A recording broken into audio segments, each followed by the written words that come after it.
the Idries Shah Foundation podcast. Practical Psychology for Today. Featuring the works of Idries Shah, voiced by David Ault.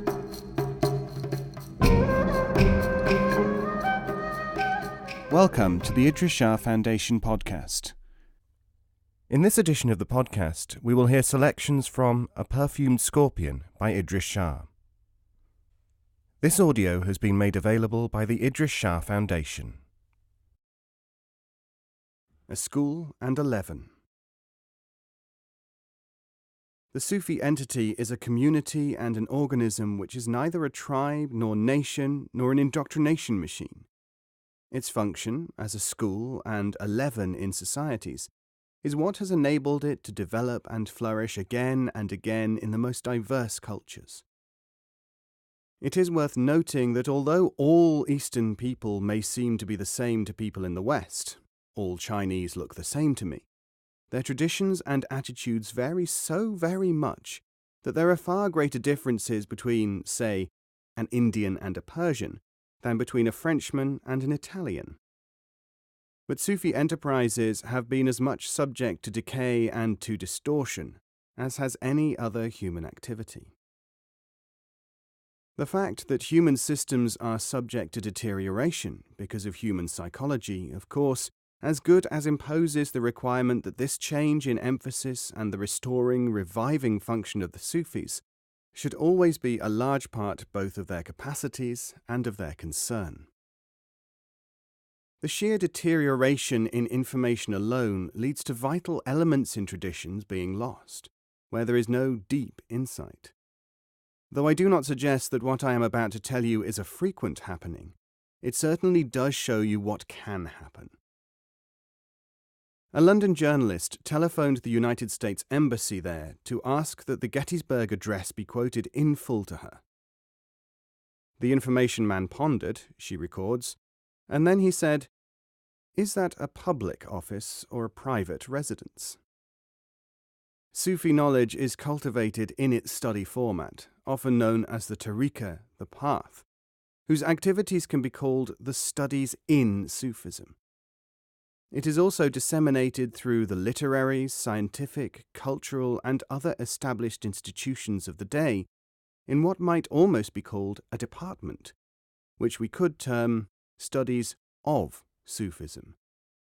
It is, too, in operation through ordinarily unidentifiable areas of human life in the field which some have called associated activities, and which we may term studies for Sufism. This situation can be rendered quite adequately in the form of a diagram. It is the secondary materials, however, which, for the most part, are the subject of attention by scholars. The reductionists use these too, and also borrow some exercises and externals from the first department, and base their simplistic Sufism upon these. Once one has a grasp of this diagram, it is relatively easy to identify most forms of what is described as Sufism, and to know what their stage of development is. Perceiving the imitators. The ultimate solution will be when the people interested in the field will read enough of the materials to be able to perceive the inadequacies of the imitators.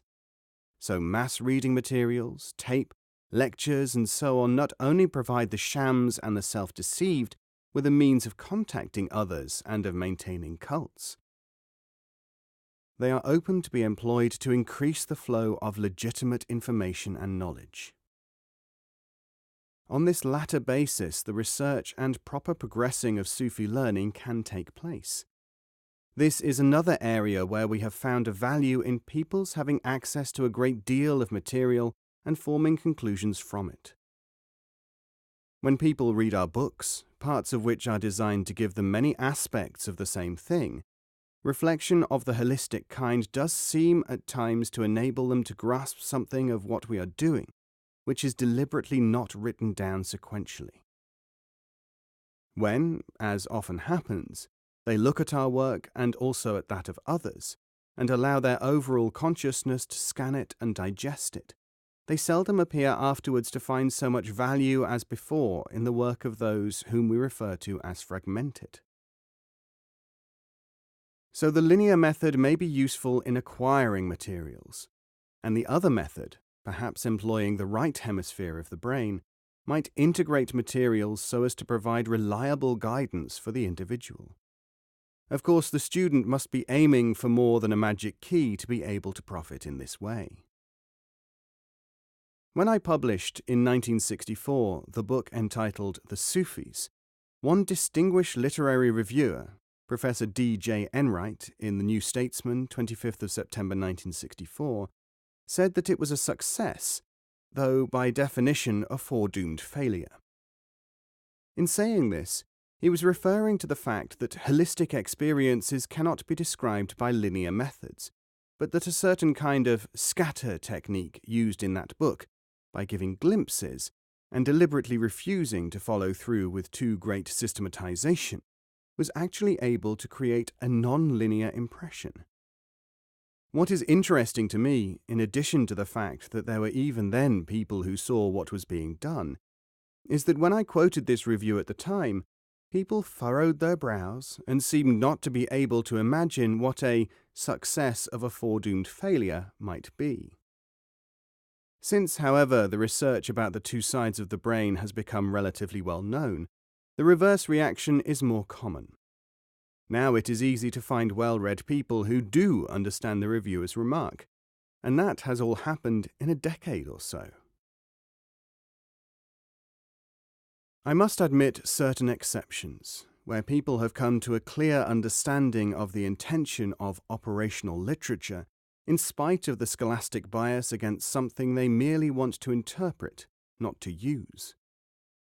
A good example is the article in The American Scholar, no less, which stresses the fact of the Sufis being written on the principle of the scatter method, and notes that people who aren't flexible enough to read differently can't profit from it. Such a statement, appearing in a journal of this prestige, naturally caused a lot of fury, but it must have needed editorial courage to print. And incidentally, it had taken no less than 6 years for this new information from the ancient East to penetrate into this medium. This all means, of course, that we have a contemporary language in which to talk. So long as the language does not take over and make everything reducible to a two-brain or scatter theory with no further dimensions, we are greatly enriched in our communications capacity by this research and recognition. When some people, including highly esteemed spiritually oriented thinkers, try to put their reactions to some of our materials into conventional words, they almost despair. The Reverend Eric Wilde, editor of a highly thought-of Christian journal, meets the challenge like this. Cease to be content with the review and turn to the book. He is reviewing my Wisdom of the Idiots. Buy, beg, or borrow the substance instead of skimming the pallid shadow. I warn you, though, after reading the book you may shut it, and like the rich aristocrat, be filled with a sadness because of your attachment to a superabundance of conventional wisdom. So we can get some idea of the extent of this enrichment if we note what our previous vocabulary was like. If I were to talk to you in pre-two-brain days, I would be expected to speak only logically and sequentially, in a disciplined manner, proving my arguments, moving from A to B, and so on. The only terminology to put up against, or beside, this would have been arty-crafty or airy-fairy, which is far too limited for us. Or perhaps we could have spoken vaguely about real experience, or something which cannot be described because description means limiting. Literature now being read is still loaded with this kind of talk, and probably will have to rely on much of it for some time to come.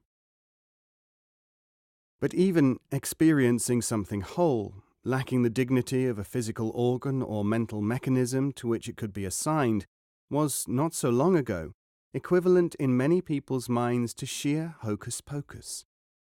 All the words are there in the dictionary, and they do not really help at all, for they are linked with what we now call unfashionable, even inefficient, certainly limited formulation, words like inexpressible, undefinable, incommunicable. You can have a lot of fun, by the way, with dictionaries and books of supposed synonyms in this connection. I note that in one such Bible of the English language we have listed under unintelligibility the words incomprehensibility, doubtful meaning, perplexity, mystification, and transcendentalism. We can fathom the mind of the compiler when we see, equated with unintelligible, the word undiscoverable, and with even incomprehensible and insoluble, impenetrable. But since unambiguous and legible are also placed almost together, I suppose we must make some allowances for this particular thesaurus of words having been written by a calligrapher or pedantic drudge rather than a man of other kinds of learning. We can take cryptic utterances, formerly admired for their mysterious quality, and see that they might well indicate an awareness of two different modes of operation in respect to the same material. Seeing and knowing. Ibn Sina, the great philosopher, met the Sufi Abu Sa'id. When they were asked to comment on the meeting, the philosopher said of the Sufi, "What I know, he sees." The Sufi said of the philosopher, "What I see, he knows." The Sufi Abu Suleiman rightly wrote, "When the self weeps because it has lost, the essence laughs because it has found." Here, surely, we have the two forms of awareness. The sequential knows in one way, the holistic knows in another, the way called here seeing. So it is with the nature of Sufi knowledge. This knowledge, in its real form, can be provoked and cultivated, given the existence of certain key factors. It cannot be described, neither can it be called impossible to communicate, nor can it be watered down. Yet these are the three forms in which people try to offer it to you. In the form in which it is known as Sufi consciousness, and yet appears in the shape of wise sayings and interesting information, it is a secondary product, and really requires a different word to convey what is meant by it. But this secondary material, correctly used, is of the greatest possible value to the provoking of Sufi understanding. Most people make the mistake of learning the secondary material, which is rather like memorizing the form or appearance, the weight and size of an instrument, instead of learning how to use it. We, on the other hand, only know the how and why, and leave the size and weight to others. Sufi materials, when employed by Sufis, bridge the gap between the inexpressible, holistic experience and the working of the hard and fast, obvious linear mode. They do this by the operation of the Sufic system of learning. Ask any Sufi what the use of the experience is, and he will say that it is the Sufi organism which enables people to return to the world, to relate the holistic experience to their human life and their being. This is clearly enough noted by Jalaluddin Rumi himself in a collection of Persian poems, Shams-i-Tabriz.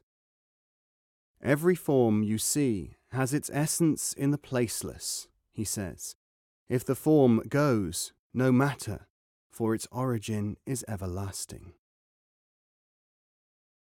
Everything on earth, as Rumi said, exists because it has an origin in another dimension, where that thing is perfect, where the multiplicity of forms is understood, not only perceived, as a unity.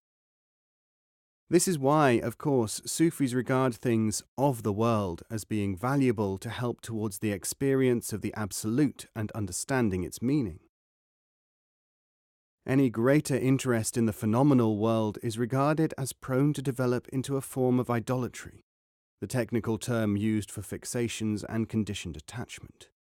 The automatism of the assumption system, Sufis diagnose as fetishists those religious-minded people who worship the externals of religion, or who are conditioned to respond only emotionally and without advanced perception to religious formulae. The arguments of the classical Sufi masters on this point, and they are the direction in which to turn for reliable information on it, are still unsurpassed. Sufi exponents have always been clear-minded enough to understand how even some of the most sublime of human thoughts have become, through misuse or overuse, veils, as they call them, barriers actually interposed between man and subtler things. The relative as a channel to the true. A major element of the Sufi position, therefore, is that there is an absolute from which ordinarily perceptible things may be termed a local and inferior, incomplete concretization. To attach oneself to these secondary things, beyond their due role as preliminaries, inhibits progress towards perception of this absolute. Yet an understanding and employment of the possible role of the secondary things makes possible the progress towards the absolute. This is encapsulated in the Sufi aphorism, Al-Mujazu Kantarat al-Hakikat. The relative is a channel to the true, generally, less accurately, translated as, the phenomenal is the bridge to the real. The stimulus of the holistic mode of the brain, achieved by those who perceive how, when, where, and with whom this is to be done, is part of some of the Sufi knowledge procedures, where another part may be considered the application of stimuli deriving from the other side of the brain, the sequential side. The need for avoiding the over-concretization of intellectuality and also too much stimulus of the emotional may even be taken, at times, as cultural and technical analogues of the preferred operation of the two cerebral hemispheres. So the Sufis do not claim to be great intellectuals, and they certainly do not pose as gurus or intoxicated mystics, except sometimes to illustrate the limitations of these. They do not even claim any exclusivity in what they are or what they do, and this certainly does create havoc when people are told it. As a sidelight, it is interesting to note that people are so unaccustomed to this middle way approach that some earnest inquirers become quite affronted when told that we are not involved in proving our superiority or in knocking the other fellow's product. There is, of course, only a limited audience for someone who says, I am an expert only in my own field. I have an intact and working tradition. If you are interested, I will show you something of it. If you want assurances that you might join a special and superior group through us, you have, for us, the wrong attitude, and we cannot do business. Western people, and a good many in the East as well, wedded to more didactic and less truly education-oriented ways of thinking, still show real astonishment when they hear the standard Sufi statement, as, for instance, voiced by Sheikh Abdullah Shatar, who used to say in India in the 15th century, Please show me your spiritual attainments to share with me, if you have any. Alternatively, you are welcome to share my knowledge. That is our approach. Interestingly enough, we are now able to assess the state of mind of the commentators on so-called mystical systems and religion by the relative weight which they put on one or other mode. The extreme scholastic will be wedded to the sequential, and the almost entirely inspirational personality committed to the holistic. Faced with Sufi materials which alternate specifics with love poetry or exposure to sounds and colours, for instance, these two types of thinker show their characteristics quite dramatically. I have, for instance, been more than once delighted to note that two reviewers will take a book which I have published and provide us with what each imagines to be a balanced review, when what they actually show is a reflection of their respective right or left brain biases. Hence the same piece of literature will be characterized by the one as too sterile and intellectual, and by the other as airy-fairy experientialism. This is only possible, of course, when information about the effect of the two biases upon opinion has not yet filtered down into general knowledge, and eventually reviewers like these will no doubt have to modify their behavior to become, or appear to be, objective. But this will be when they catch up with the scientific work. In the meantime, they can be part of our illustration material. Later, their work will become a part of history, a warning even.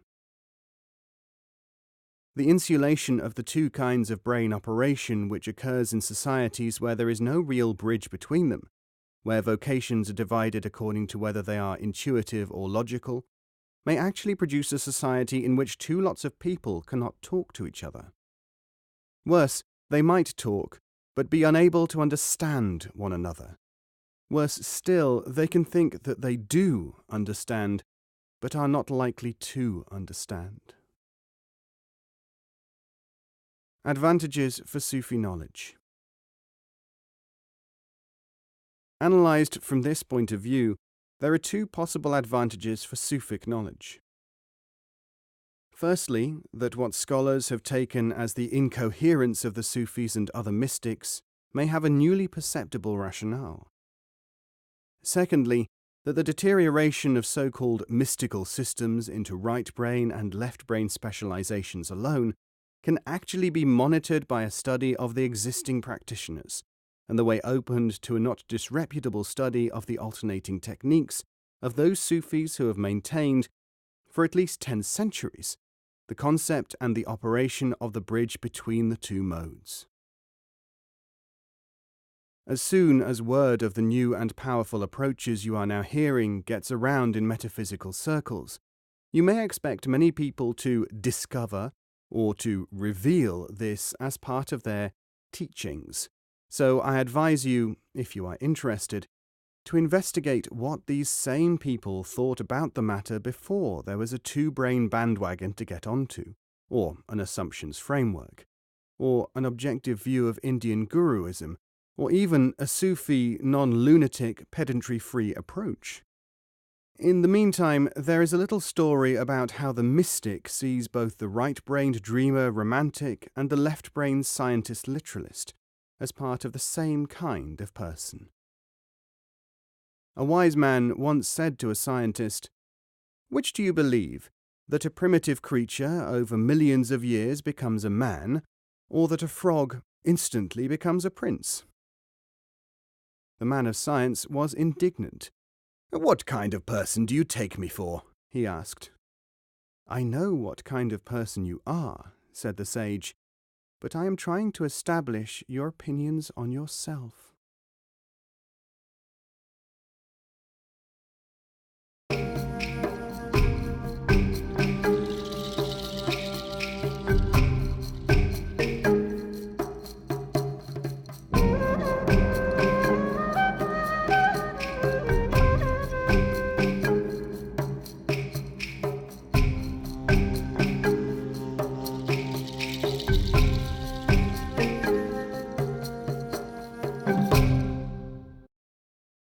Copyright 2018, the Idries Shah Foundation.